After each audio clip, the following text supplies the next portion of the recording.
பொதுமக்களை ஒருமுறை கூட சந்திக்காதவர் திமுகவை எதிரி என்று சொல்வதாக தாவேக தலைவர் விஜயை அமைச்சர் KN நேரு விமர்சித்துள்ளார். திருச்சியில் முதல்வர் ஸ்டாலினின் 72வது பிறந்தநாள் விழா சிறப்பு கவிதை கருத்தரங்கம் நடைபெற்றது. நிகழ்ச்சியில் உரையாற்றிய அமைச்சர் நேரு, நேற்று வரை நடிகராக இருந்தவர், பொதுமக்களை ஒருமுறை கூட சந்திக்காதவர், அரசியலுக்கு வந்து கூட்டத்தை கூட்டிக் கொண்டு திமுக தான் தங்களுக்கு முக்கிய எதிரி என கூறுவதாக தெரிவித்தார்.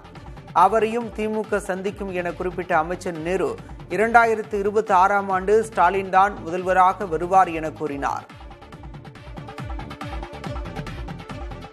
உரத்த குரலில் கையை தூக்கிக் கொண்டு நேற்று வரை நடிகராக இருந்தவர்கள் ஏதோ அரசியலுக்கு வந்து இன்னும் பொதுமக்களிடம் ஒரு தடவை கூட பொதுமக்களை வந்து சந்திக்காதவர், கூட்டரங்கிலே கூட்டம் நடத்தி கொண்டு எங்களுக்கு மெயினான எதிரி தான் என்று சொல்கிறார் என்று சொன்னால் அவரையும் இந்த திமுக சந்திக்கும் 2024 மீண்டும் முதலமைச்சராக